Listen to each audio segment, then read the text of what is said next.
20 years, 10 months, and 2 weeks after her daughter disappeared, Cynthia Hogg was in the row house she refused to abandon, for fear that her missing child might return when the phone rang. Her second daughter called to say that she had just received an unexpected Facebook message. Hello everyone, and welcome to another video. Today we'll be looking at missing women found in the most unexpected way. Yeah, you heard it right. It was from Crystal, the long-lost child. Hogg prepared herself for yet another setback. She knew immediately when she viewed the Facebook profile picture that day in March of last year. Identical white, straight teeth, identical wrinkled eyes, same sparkling grin. She had not seen her daughter since she was 14 years old. She was now an adult. She began to have numerous questions in her head. When did Crystal decide to leave? Where was she now? Why had she returned? And most importantly, was she okay? Within a half hour, Hogg's eldest daughter, Bianca Davis, was in the car and traveling to Crystal's apartment north of Harlem in New York City. Crystal eventually arrived late that night after word had traveled throughout the West Baltimore area and the house had packed with people. Her hair had been cut short, she somehow spoke Spanish, she was no longer Crystal Hogg, who would have been 35 years old, but rather Crystal Saunders, who was 44 years old. Yet, none of these modifications mattered at that time. "Still my pretty girl," Cynthia said, hugging her. Her missing daughter had finally returned home, but the difficult part had just begun. Every year, over 500,000 children are reported missing. However, the vast majority are quickly located and returned. For a tiny percentage, however, reuniting with their families can take months, and for an even smaller number, it can take up to a year or even 2. But it is quite rare for a child who has been absent for as long as Crystal has to return. According to research by the National Center for Missing and Exploited Children, between 2011 and 2016, just 56 children who were missing for more than 20 years were returned. These reunions typically end with tears, hugs, and the promise of a fresh and happier beginning.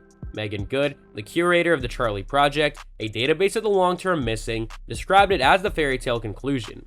In many instances, though, the reality is substantially more complex, according to specialists. Robert Lowery, an official with the National Center for Missing and Exploited Children, who edited the study on long-term missing children, said, "It's not as easy as being found and beginning over. There are feelings on both sides that must be reconciled, but this will require a great deal of time, patience, and understanding. The longer a person is absent, the more challenging this might become."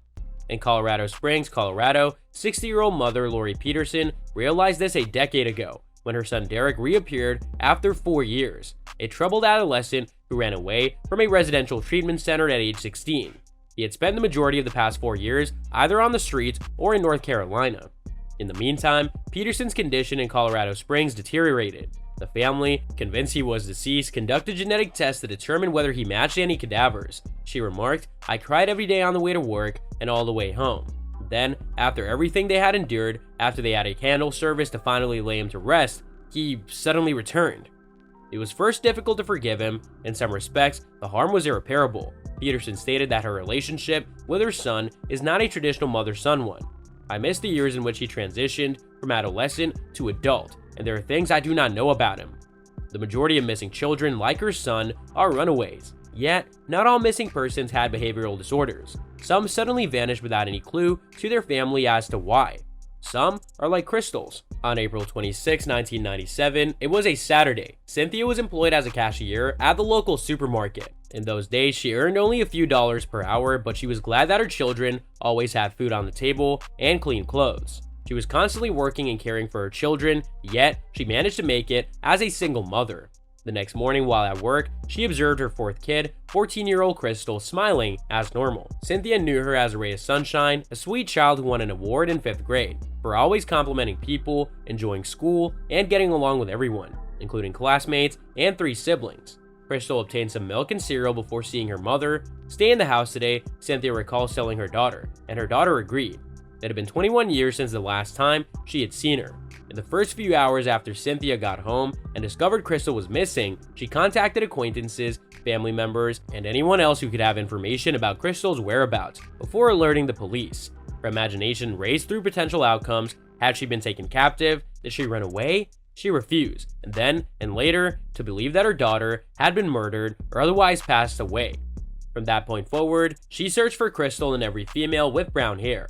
One day, while riding a taxi down Baltimore Street, she believed she spotted her outside of one of the clubs. on the sidewalk, but by the time she went over, the girl was gone.